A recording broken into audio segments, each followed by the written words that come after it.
Hello student, today we study about machine, that is the third chapter of the class 10th. So first see we in the definition of the machine.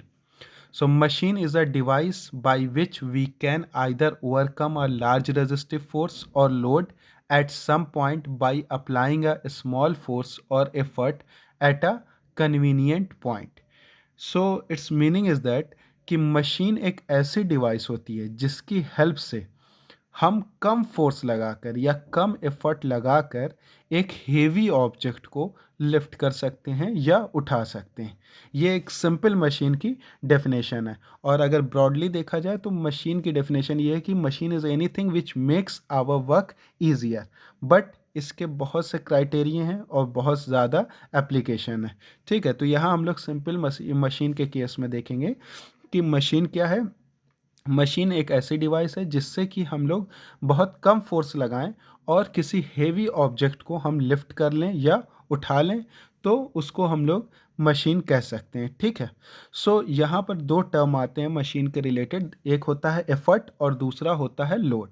तो effort का मतलब होता है जो force हम लोग machine पर लगा रहे हैं वो एफर्ट कहलाएगा, और मशीन जो फोर्स ऑब्जेक्ट पर लगा रही है, जिस ऑब्जेक्ट को हमें उठाना है उस ऑब्जेक्ट पे जो मशीन फोर्स लगा रही है उस ऑब्जेक्ट को उठाने के लिए, वो फोर्स जो है वो लोड कहलाएगा। ठीक है, तो जो फोर्स हम लोग लगाते हैं मशीन के ऊपर मैनुअली वो एफर्ट है, और जो मशीन फोर्स लगाती है ऑब्जेक्ट को लिफ्ट करने के लिए वो फोर्स जो होता है वो लोड कहलाता है। ठीक है, तो यहाँ पर हम लोग यूज़ ऑफ मशीन देखेंगे और इससे मशीन की डेफिनेशन को और ब्रॉडली समझने की कोशिश करेंगे। फर्स्ट यूज़ है टू मल्टीप्लाई द फोर्स, यानी कि पहली मशीन ऐसी होती है जो कि फोर्स को मल्टीप्लाई कर देती है। कौन से फोर्स को? एफर्ट को। हमारा एफर्ट जो है वो भी फोर्स है और हमारा लोड जो है वो भी एक तरह से फोर्स है। ठीक है, तो जो हमारे एफर्ट को मल्टीप्लाई कर दे उस मशीन को हम लोग फोर्स मल्टीप्लायर कहते हैं।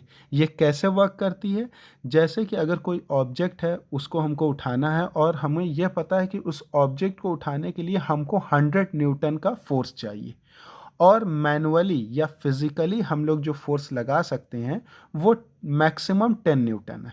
तो हम लोग उस ऑब्जेक्ट को नहीं उठा सकते। क्यों? क्योंकि जो हम लोगों का फिज़िकली फोर्स है या मैनुअली फोर्स है वो 10 न्यूटन का है, और ऑब्जेक्ट को उठाने के लिए हमको 100 न्यूटन का फोर्स चाहिए। तो हम एक ऐसी मशीन को यूज़ करेंगे जो कि हमारे फोर्स को मल्टीप्लाई कर दे।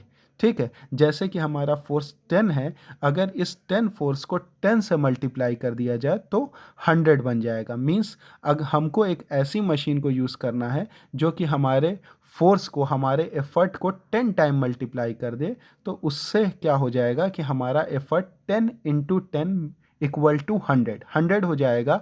तो अब हम इस ऑब्जेक्ट को ईजिली लिफ्ट कर सकते हैं, क्योंकि ऑब्जेक्ट को लिफ्ट करने के लिए हमको कितने फोर्स की ज़रूरत है?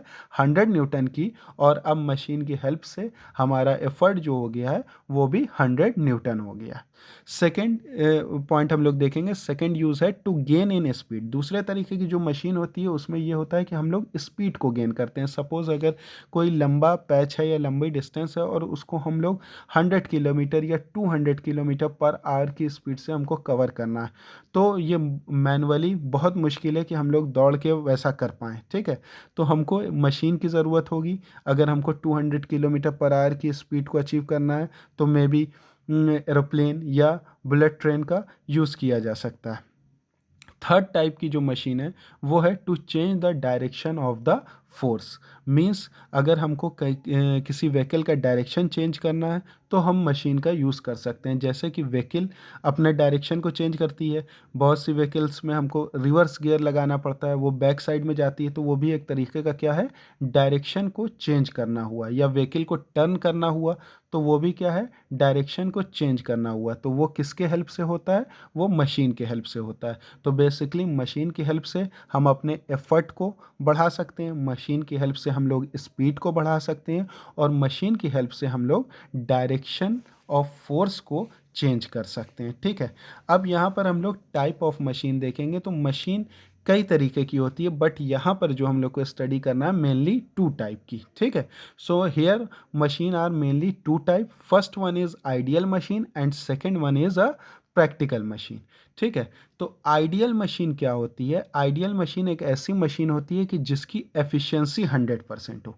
एफिशिएंसी का मतलब होता है कैपेबिलिटी ऑफ मशीन, मशीन की क्या कैपेबिलिटी है, या टेक्निकली देखा जाए तो इसका मतलब होता है कि अगर हम लोग जितना इनपुट दे रहे हैं, अगर उतना ही हमको आउटपुट मिल रहा है, तो इसका मतलब है कि वो मशीन जो है वो आइडियल मशीन है। क्यों? क्योंकि मशीन की एफिशिएंसी जो है वो 100% है। 100% का मतलब है कि जितना भी हमने इनपुट दिया वो सारा इनपुट जो है वो आउटपुट में कन्वर्ट हो गया। तो ऐसा कैसे हो सकता है? ऐसा इसलिए हो सकता है क्योंकि इस मशीन में जो पार्ट्स होते हैं वो वेटलेस होते हैं, मीन्स उसका कोई वेट नहीं होगा मशीन के पार्ट का। और इस मशीन में ये मशीन किसी तरीके के फ्रिक्शन को नहीं फेस करेगी, और इस मशीन में किसी भी तरीके का लॉस ऑफ एनर्जी नहीं होगा।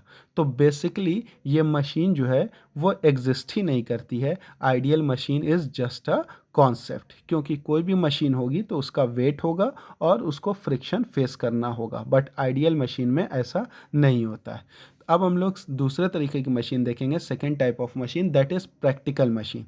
इस मशीन की जो एफिशिएंसी होती है वो लेस दैन 100% होती है। इसका ये मतलब हुआ कि जो भी हम लोग इनपुट देते हैं वो 100% आउटपुट में नहीं कन्वर्ट होता है। मीन्स जो हमने इनपुट दिया वो कुछ इनपुट जो है वो वेस्ट हो जाता है, और कुछ इनपुट जो होता है वो आउटपुट में कन्वर्ट होता है।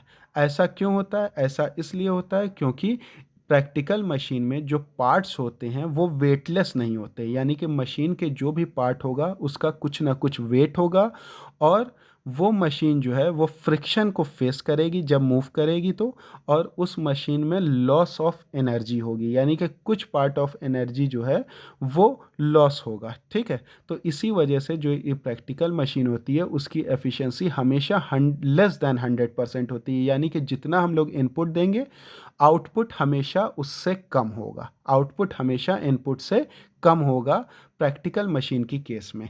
ऐसी मशीन कहाँ मिलती है? ऐसी मशीन हम लोगों को हर जगह मिलती है। अगर हम लोग कोई भी मशीन बनाएंगे वो मशीन हमेशा कौन सी मशीन होगी?